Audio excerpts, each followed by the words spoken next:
We're here at the NASSCOM Game Developer Conference, where there's a huge crowd gathered here to really figure out what India's place is in the overall international gaming industry. And joining us today to talk about this is Brett Bibby, who's with Untiy Technologies, and he's been developing games, helping people develop games for over 30 years now. Brett, it's great to talk to you. Thank you for taking out the time and being here. Thanks for having me. So we're here at the conference. India, which has recently become part of your overall Asia portfolio that you're looking at. Yep. What comes to mind when you're here in India? It's amazing, actually, to see. I think there's over 1,000 people downstairs, they said. It's like 1,200 people down there. Like a lot of enthusiasm, I think, comes through quite a lot. It's great. It's great to see all those people come out. Mm-hmm. So where are we really heading? Because we're in this time where platforms and devices are changing from consoles to smartphones to tablets, and games are being played everywhere, really. So where is this whole journey going?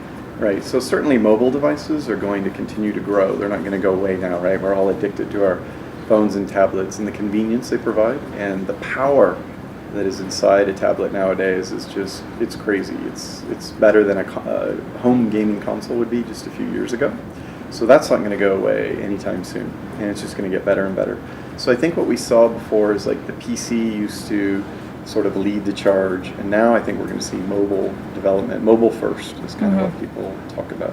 Within that, then now we got this confusing array of products and services and business models. There's been some talk already this morning about that, and there's free to play, premium. So that's probably going to be the battleground of business models on smartphones and tablets, I think, in the next year. So does it make life easier or better for a developer, or even more tougher when, especially an indie developer is looking at perhaps putting out a new cool game out there on the block? In terms of the devices or the in terms of the business model, the choice of basically monetizing his effort? Yeah.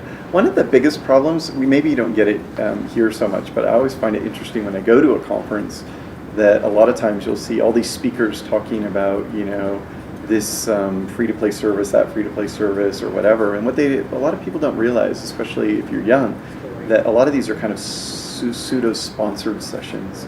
Venture capital-backed companies that come out, throw a bit of money around, and so you come out and you think that, wow, look at all these people, and there's so many talks on free-to-play, that must be the way to go.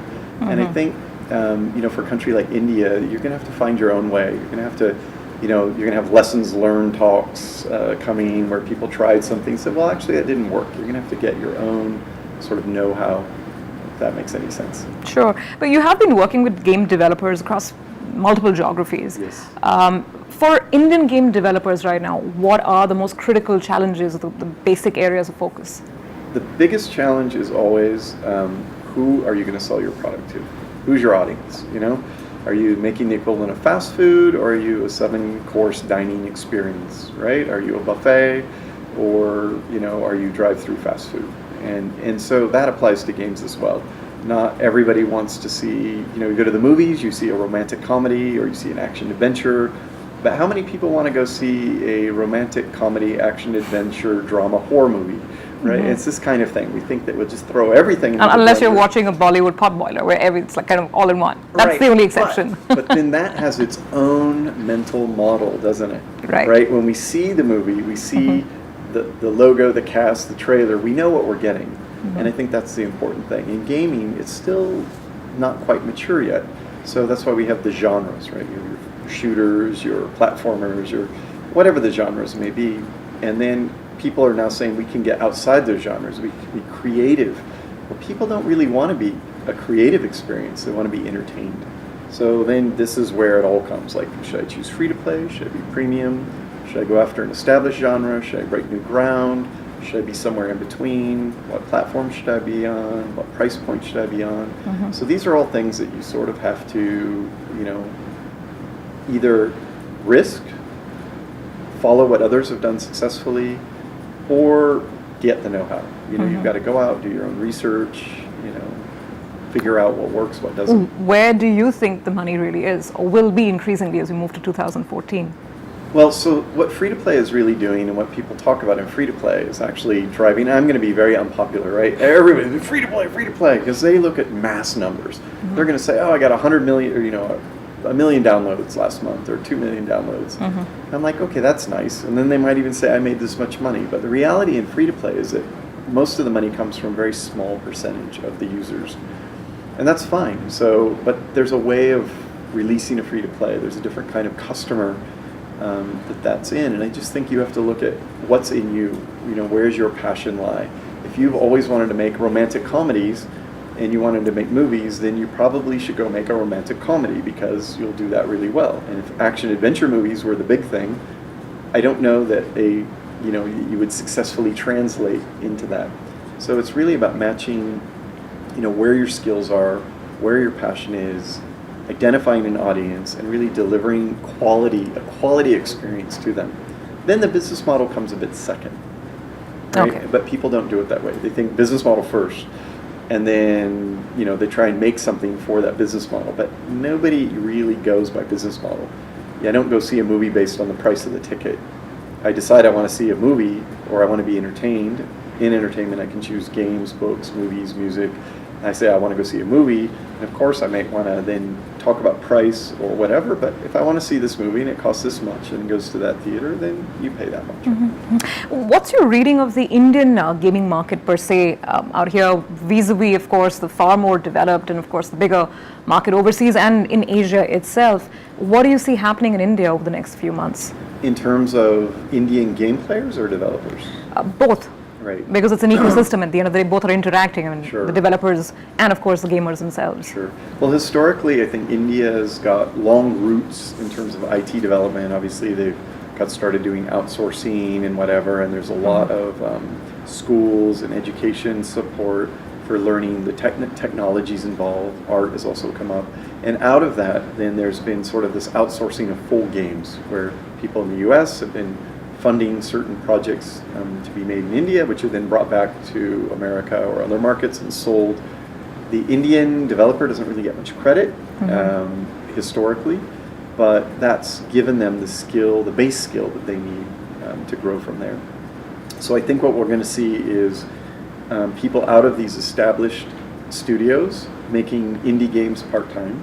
I think you're going to see more students, obviously more and more students being more interested in the arts and technology, gaming, entertainment generally. I think they're going to start then making more indie projects. And these will probably meet at some point and come together where you can take the experience of shipping stuff with sort of the new markets in tablets and smartphones. And probably we'll see maybe in the next 12 to 18 months, we'll probably see some decent sort of Indian credited games come out. On the consumer side, I think it's such a big country, and obviously there's the issue about how I pay for games.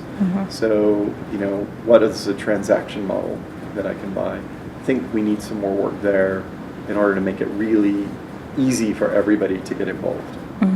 So as far as Unity goes, how do you see India as an opportunity? What are the plans here? Sure. What are you looking out for? So Unity as a user, in terms of the number of people using Unity to develop games, is really high. It's on par with Australia. It's slightly above Australia, actually.